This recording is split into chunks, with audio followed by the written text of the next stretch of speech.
Welcome, boys. Okay, in this video, we're going to be addressing some rust issue we have on the roof. Now, I spotted this before I purchased it, but thought to myself, it's galvanized steel, probably won't rust all the way through.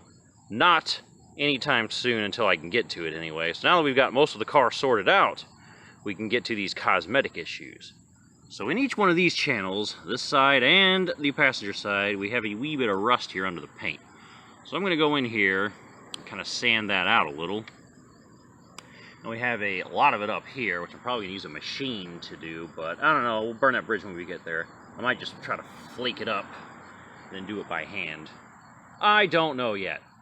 And then address the other side's rust as well. So I'll probably do a POV on this, or maybe I'll just mount my tripod on the roof and aim it, and then do that. The only thing I'm kind of trying to figure out is how the hell am I going to mount this thing to do this? Because it's, you know, in the middle of the car on the very top of it. So thinking standing on the roof's a bad idea. Even if I get something tall enough, I'd be leaning forward. My back would be killing me. So I reckon what we're going to do is I'm going to try to mount the top of this trunk here, and hopefully my 185 pounds isn't enough to really dent it too bad, but I don't know, it feels kind of flimsy. Maybe if I spread my weight out. We'll see. But we're going to go up here, we're going to sand this down, we're going to spray it with some rust reforming primer, and then we are going to regular prime it, white it, clear it, and then once that's all nice and cured, we'll wet sand her down, buff it and polish it, and then you hopefully won't be able to tell that that was ever a thing. So let's get her done, shall we? Okay, boys, so after master debating about it, I've come to the conclusion the easiest way to reach the center is going to be to open the door. I'll just stand in, and I can reach it mostly this way, and then the rest that way. So that's what we're going to do. Apologize for the wind noise, but you won't hear much of it. I got my fan on, but once I time-lapse it, then that'll be the end of that. So that's the game plan. We'll see what kind of damage we can do and turn this rusty beast white.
Okay, so off camera I went ahead and sanded it with a 220 grit and then a 500 grit in like graduating steps outwards, and you'll see how that works. So we're going to paint a little bit with the rust preventing primer and stuff, and then we'll move the paper to spread out for the actual primer, a little bit further for the white paint, and then all the way for the clear coat. So I got quite a bit of the roof line sanded. So we're just gonna hit our spots, our rust, just a scotch, one coat with a rust reformer, and then we'll do the rest. Slow and steady, boys. Prep work is key on this, and it is the most painful process, unfortunately.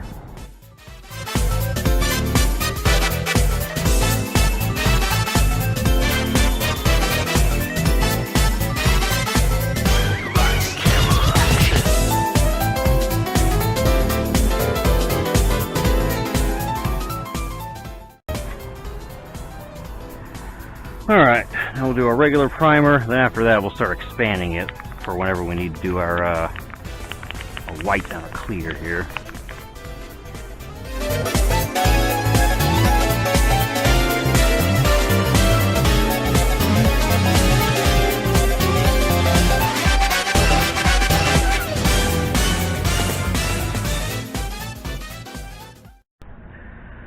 Okay, now that we got our white applied mostly where it needs to be, we are going to go ahead and rubbing compound any overspray we have off, and then in the time it takes me to do that, if we have any white or we need to add any white, we'll do that before we clear coat. But for now we're just going to rubbing compounds any overspray off. Once we're done with that, give it a once over, see if we need to add white. If so, we will, and then clear, and if not, we're just going to go straight to clear after the rubbing compound.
So we got our coat of white and our first coat of clear on.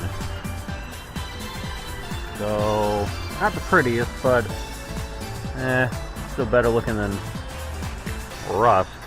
This I'll have to redo because the paint just wasn't really sticking, so I took as much of it off as I can. I'll have to probably sand it with some 2000 or so, and then kind of redo this spot on its own, but the rest of it looks pretty legit. I'll just do the one more coat of primer clear, I think, and then we'll just let it sit the rest. Well, while it's doing that, then I'll fix this, and then once that and that are done, then tomorrow for me and a couple seconds for you, we'll do the wash the car, and then I'll compound it and polish it, and then once I get all the overspray and everything off of it with the machine compounding, it'll be done. And then no more rust, hopefully forever, and all will be well.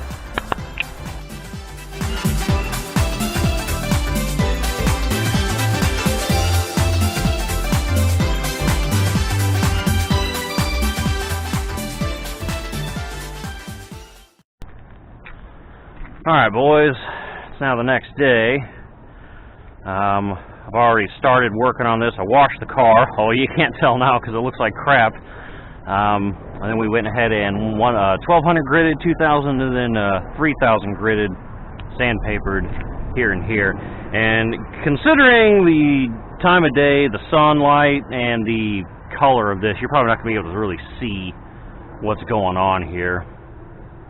But we've got a little bit of transitional roughness. So we're just gonna polishing compound on our wheel, kind of this, so it goes from what this shiny clear coat is, and then this will kind of sort of match it as the game plan. Because we're not going for perfection here, we never were. The whole point of this was to go from that rust nasty spot to get rid of it to where it's all white now, so it's like semi-presentable looking. Well, I have no idea how this is going to pick up, but that's what we have here. So we had a rust spot here, gone. This spot looks kind of definitely less than kosher, but it's not rusty. Now we do have a bit of a transitional error from too much overspray over here. So we have like this thick area of clear overspray, and it's a pretty obvious transition because there's a big dark line here where I guess it's dirty from here to the actual factory clear coat, which is whatever. Same along here, but once we get to the area where the rust was, I'm actually pretty impressed with it. So, and ditto for that spot on top in the middle, that little bitty spot, but over here looks phenomenal. There's really no transition because I didn't get any overspray on this side. I'm going to touch-up paint this. I sprayed it with that little rust reformer, but I can't get the spray paint and white to stick to it very well, so I'm probably just going to have to touch-up paint that. And, you know, from this side, I can't even tell where that spot was. Somewhere in the middle. But I guess that means it's pretty decent looking, since I can't find it.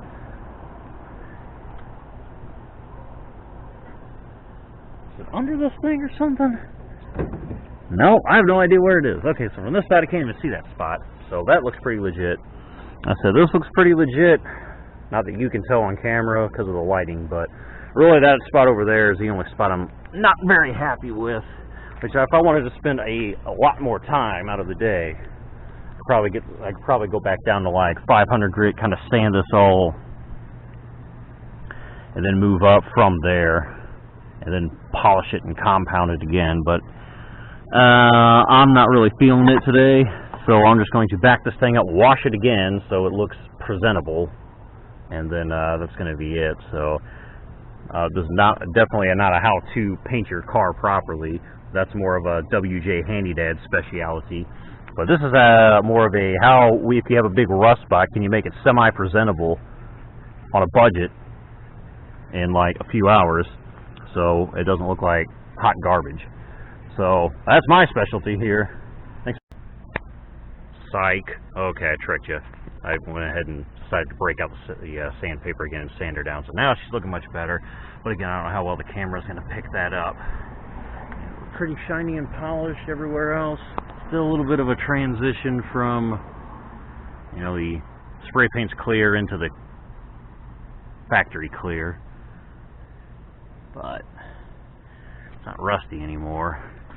And I really couldn't care less about the transitional part.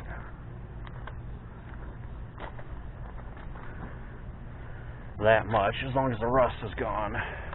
Because your car doesn't look perfect, that's not a problem. But if your car's rusting and then it's eventually being turned into iron oxide and goes back to the earth from whence it came, that's a problem.